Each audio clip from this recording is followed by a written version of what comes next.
જય શ્રી કૃષ્ણ, જય જવાન, જય કિસાન। આજે આપણે આવી ગયા છીએ વાડીએ અને આજે રાતે 2 ને 10 વરસાદ હતો માપે માપે, પણ મરચીમાં કોક છોડવા આડા પડ્યા છે એટલે થોડીક નુકસાની તો કહેવાય।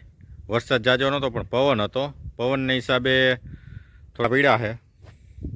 જો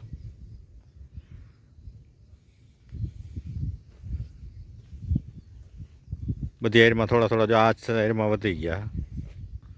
મોટા છોડવા હોય અને મૂળિયેથી ઓલા થઈ ગયા હોય એ થોડાક આડા પડ્યા છે અને અમારે આજ દવાનું કામ ચાલુ છે।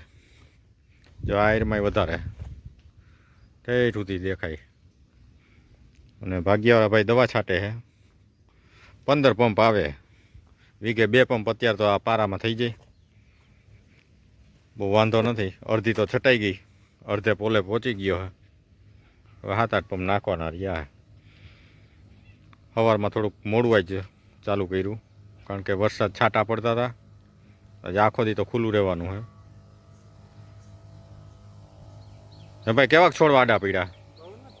બહુ કોક પીડા ને વાંધો નથી।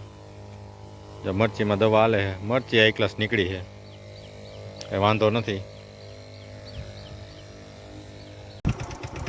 હાલો અમે નિશાળે ભણવા જાય છીએ, 5 વાગે પાછા આવી જાઉં, બરોબર ને અક્ષય? હા, સરખાઈ ધ્યાન રાખજો, એકડા બગડા કરજો।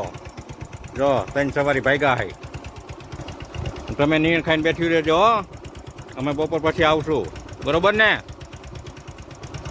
ખુશી હાલે ઓય, એનું ખાવામાં ધ્યાન છે કા? સુરભી, આનું નામ ખુશી, ઓલી બાજુની સુરભી। બાય બાય, બપોર પછી મળશું કા? હાલો આજે આપણે આવી ગયા વાડીએ અને વાછડીને ને ભેંસને પાકામાં બાંધ્યા છે, પણ ફાવતું નથી, જરીક ખાણી નથી ખાતી કારણ કે મોયડી બાંધી અને નીચે પાકું। હવે એને આમ જોયા જ રાખે કે આ શું છે, એટલે આજ મુહૂર્ત કરી દીધું છે।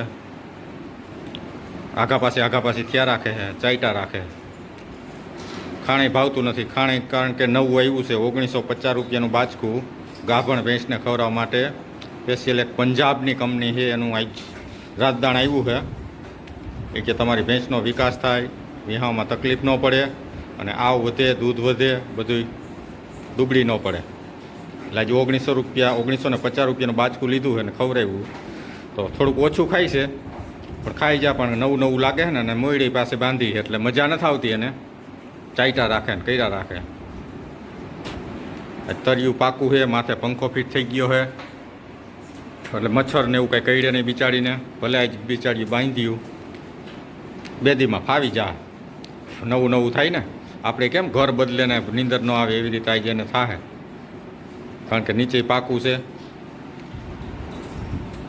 હાલો આજનો આ બ્લોગ પૂરો, કાલે નવા બ્લોગમાં મળશું। જય શ્રી કૃષ્ણ, બાય બાય, ટાટા।